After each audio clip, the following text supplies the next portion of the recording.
They picked like Chris, who's like a metal player and a classically trained player, and then they put George Lynch, who's like a really good songwriter, and he's really good at his style, but like just a really weird pair. Chris played like 3 chords just to like probably sound check, and then George Lynch is like doing some weird slides with a pick bounce.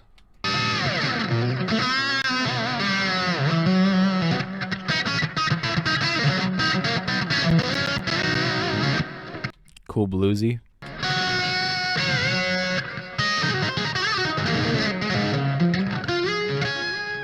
That was really nice.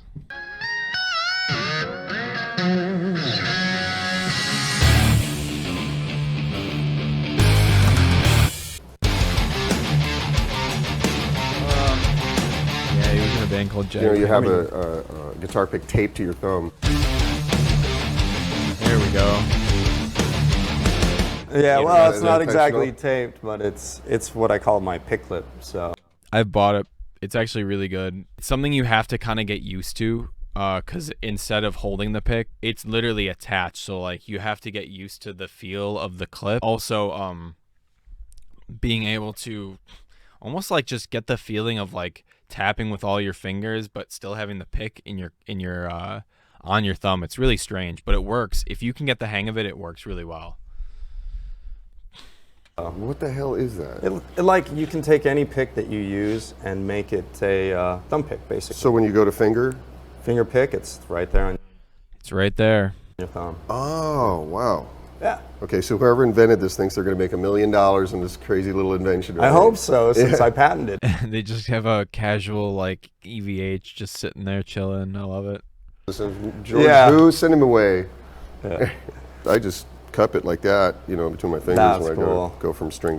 That's usually the standard method. Is you just keep the pick and you're like, I'm trying to think of how I do it. Like it's usually something where I just kind of keep the pick like in a weird spot on my palm. Pick, but Yeah. it's less expensive that way. Right. Yeah. And you know, you don't. If you're ever caught without one of these, then you're Right, not in right. trouble. So. You know, a lot of Yeah, there's that problem too. It's like if you use the clip, then now it's like your whole persona of guitar has changed. Now you're a pick clip user. So now you have to take it everywhere, and like if you're playing a gig, or like if you're, you know, even just like at a guitar store, or if you're out and then somebody wants you to play something and you don't have the fucking clip, it's like, what do I do? If you do end up using the clip, I would say to just, as I'm sure Chris can still play with a regular pick, be able to do both, I guess. But the clip works so well if you good at tapping with all of your fingers. A lot of us, you know, players have been around a while. I think have sort of evolved into not using a pick so much. Right. You know, a la Jeff Beck and Richie Kotzen and those kind of guys. Yep. So you've got that device, which is pretty odd.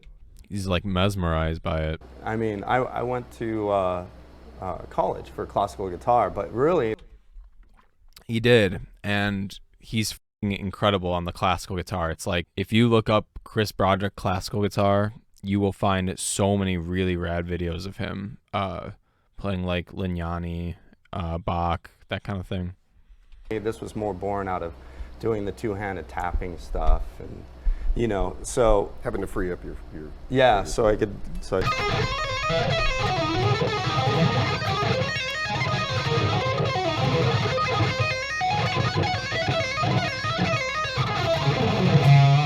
you know that. He has a really good sound with his pick, honestly. That kind of stuff, you know. And it would be too difficult for you to switch between cupping the pick between your fingers. It really does allow you to play it like a piano, like a crazy madman, like he's doing. So it's just, It's such a weird style. I do it every once in a while, but I never do it like he does it, because he's got like riffs that are just built off of this technique, and it's wild. so it's just one of those things where I need it when I need it, but I can't, you know, I can't use any of the other fingers. And the clip doesn't even affect his what is it called? His it doesn't even affect his picking. To really make it happen. Yeah, literally that. It's like when, like, I don't know, they're just competing, I guess.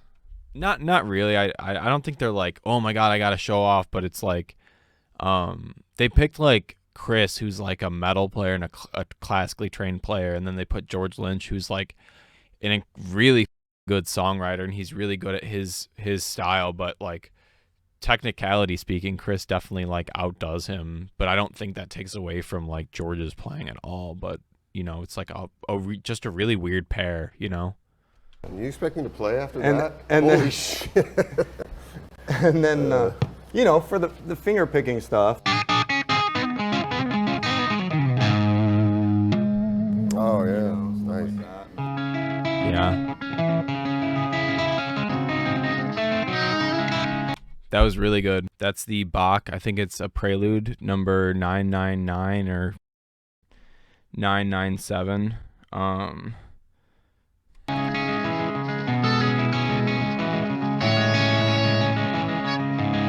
It's funny too because George is doing a really f***ing good job improvising, even though he doesn't even know theory. Like, it sounds really majestic and weird, and Awesome, man. Well, I just thrown something in there. You're Yeah. doing all the hard work. That was awesome, though. Killer. he's right.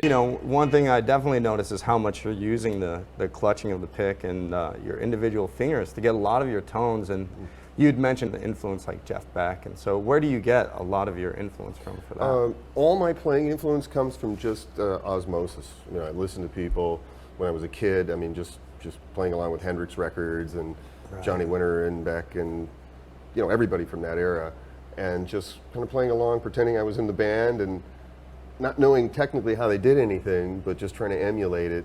Right. And that develops your ear like like no tomorrow. If you don't look up tabs and you're doing what he did, like, yeah, you will get really good. Probably not the right way. And Right. That's basically it in a nutshell. I'm not a theory guy. I don't know scales and modes and different techniques and things like that. I'm more just kind of off the cuff. Right. But how? See, he admits it, but it works for his style really good. Cool is that? Oh, yeah. Because you mentioned the term emulate, but really emulation kind of in a way creates innovation because you're trying to find the way that it suits your ear, but maybe you go about it in a different process. Not a very developed vibrato, so I would vibrato horizontally. I remember that. That works. That works. It sounds like not entirely how violinists kind of do that, right? Where they do like the shake of the horizontal vibrato instead of like the circular. I think violinists can do both. Yeah. So Yeah. just That in itself sounds really f***ing good. throw some heat on it, and over the years I've learned how much of that I want to do. I'll throw that in once in a while, but it's unconscious, Yeah. But it gives me another little tool in my tool belt, Exactly. to throw out there. And I remember seeing you do that, and I'd never. I'm always, you hear how my pitch drifts a little bit. Yours is always dead on. I think it's also Chris's guitar. His is like thick as and like George's is so slick. What's weird about it when you do it a lot, you actually create a lot of heat. Right. Like George's looks like it's set up for like pure durability, beating it to hell. I And could you see can that. burn your finger doing that. Right. And I'm not kidding. And people, there's the whole thing with the guitar player that's shredding Setting and it just on fire. fingers light on fire. I mean, it'll actually get to that point where it's painful. Right. It's Wow. kind of weird. But yeah, I just vacillate between, He vacillates. He puts Vaseline on his fingertips or on the fretboard so that way he can slide around like a crazy person like that.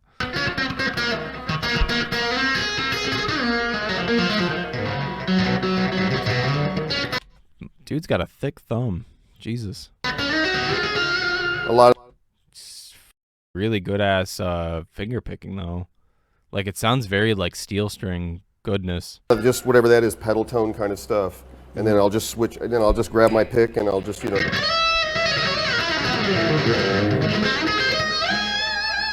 that sounds so Jason Becker right there, which is pretty awesome. Nice.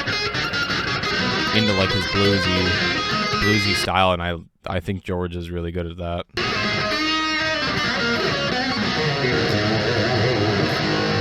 So I unconsciously just switch back and forth, and I don't have a problem with that. But I don't do the multi-finger tapping thing. I just do a single finger or a tap with a pick. That's cool. Yeah. Both work. You know, I'm sure all of us, you, yourself, me, everybody, guitar players, we just always fall back to the same thing. Right. You know, ended up doing the same thing we always do, and it's really hard to get out of that box once you. That I kind of agree with, but I kind of, it depends on where you are in your career. Not saying that he does it or Chris does it or anything. You know, after a while, if you've been playing for as long as he has or as long as Chris has, it's like, a lot of times, I'm not saying that everyone, but a lot of times people do, like, they don't actively try to learn new technique and learn new tricks and stuff like that. So it's a common thing that experts, like pro guitarists, fall into, is they don't really like expand their knowledge after a while, and that's a problem.